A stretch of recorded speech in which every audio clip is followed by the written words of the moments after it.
Hello internet world, welcome to a new video on the Geekanoids channel.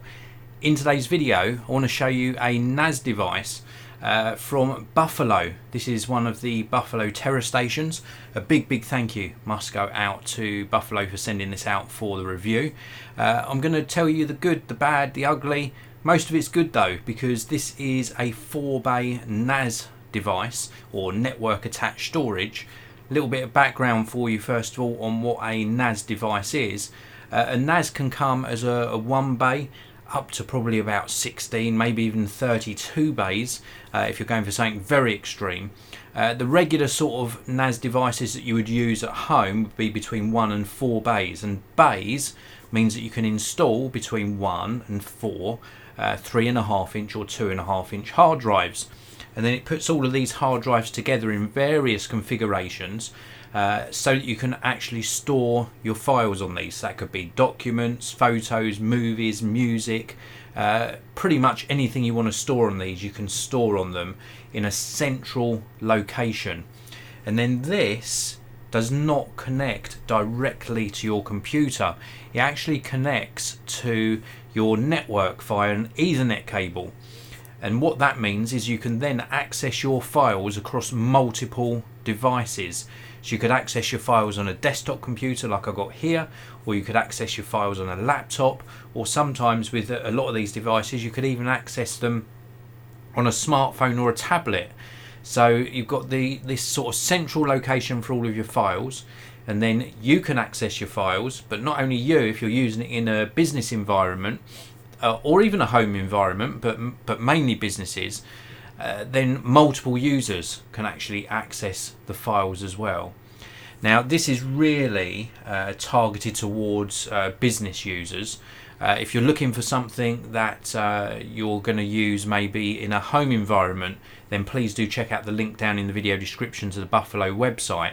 They do a range called LinkStation, and they're more suitable for home use, where maybe yourself, your partner, maybe your kids are all going to have their own sort of folders on the NAS, and you're going to have this central storage hub for home use on something like a LinkStation. But certainly with the TeraStation, these are really beefy offerings. This particular one's got 3 LAN ports on the back, so it offers up some really good connection options.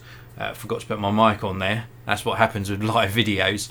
But let's take a closer look at this. I'm going to come around behind the camera very briefly and just give you a little bit of a closer look at this particular NAS. Let's zoom in and give you a closer look at this particular unit. Now it's a really nice piece of kit, as you can see. Very nice indeed. And I want to show you some of the sort of features here. Now this is a really solidly made box. This is made of metal casing, plastic on the front. We've got a nice display on the front as well with some activity lights. This is for info, error, whichever LAN port you've got connected. The main power on off button. We've also got a display button where you can cycle round various settings on the display. There's also a function button as well.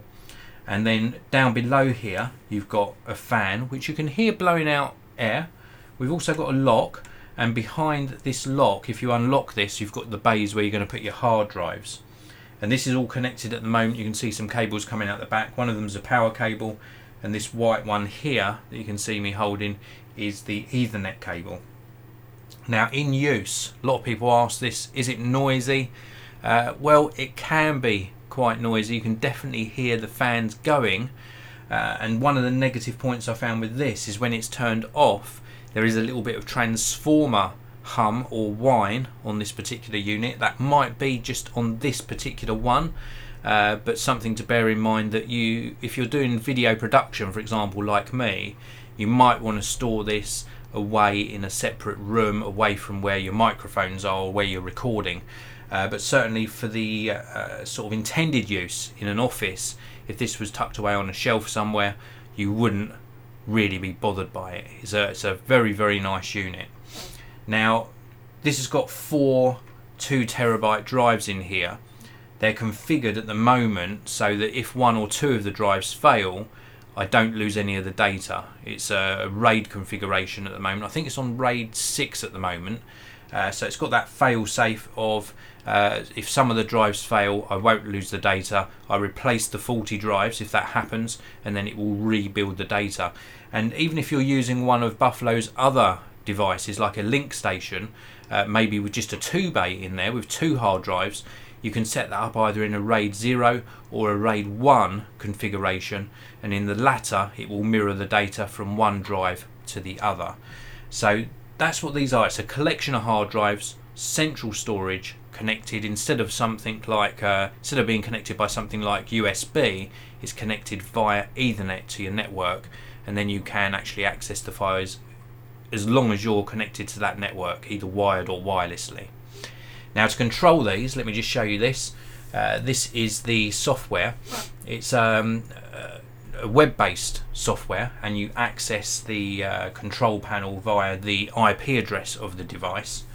And this is the main dashboard. It gives you some details about the actual device itself, how much capacity you've got, also CPU usage, memory usage. We can go to file sharing, and here you can set up folders. Folders are things that people refer to as shares. So if I go into folders, you can see here I've got info and then test files on the screen. Test files is just a folder or a share that I've set up that people can read and write data to.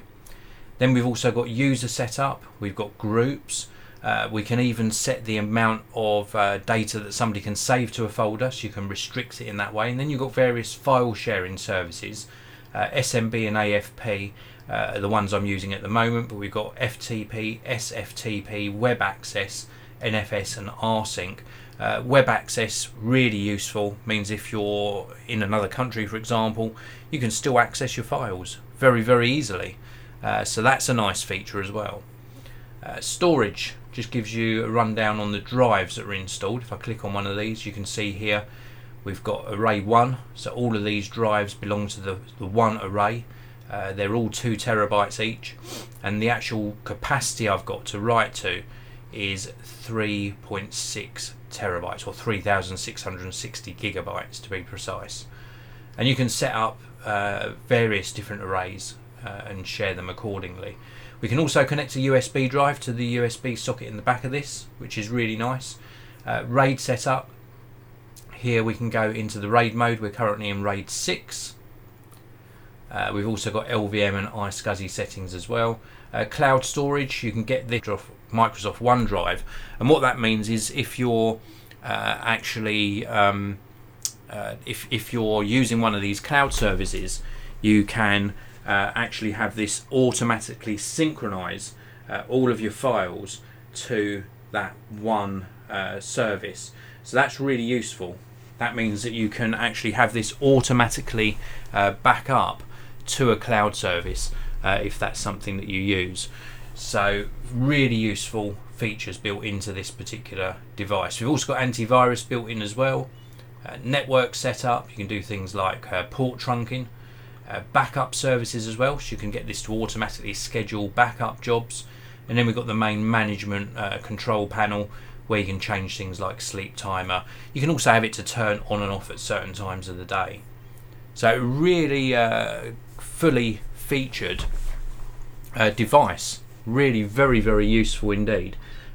Now I just want to also emphasize that a device like this, although it's got all these features, you don't necessarily have to use them all. You know, you can set this up to be as simple or as sort of as complicated as you want, and you really can configure something like a NAS to do a lot of the work for you, to sort of automate tasks. And that's the beauty of the Buffalo TeraStation. With all these automated tasks like backing up to the cloud, or indeed pulling your files off of a particular computer and backing them up to the NAS, can all be automated. So it's really a great device. It's a rock solid performer, and I've been testing this for almost 3 weeks now, and I've had 0 issues. It was very easy to set up. In fact, when you first turn it on, I should touch on this, when you first turn it on, it runs you through a similar setup to what I was just showing you on that screen share. Within the browser, you download a little utility to actually find the device, Then you go to configure it and it runs you through all of the settings with this wizard. And the wizard that I ran took probably about, I would say, 3 to 5 minutes just to work through it methodically and get everything set up as I wanted it, and also to create some that share that you saw, the test file folder, and then started pulling files across onto it to test the speed, and it's been a rock solid performer, so I can really recommend it. You can get this in various capacities as well. Please do check out the Buffalo website, link is down in the video description. I've also left some links down there to where you can actually purchase this for yourself. So if you're looking for something where you can centrally store lots of files and then have multiple users access them, then a NAS, something like this, is well worth considering. This has been a live broadcast as well, so a big thank you to those of you tuned in live, including Mark Appleton and Golden Solution. Thanks guys for tuning in live. If you're watching after the live broadcast, of course, if you've got any questions at all, please do use the regular comment section below. And if you enjoyed the video, don't forget to hit that like button. Thanks for watching everyone. I'll see you in another video very, very soon.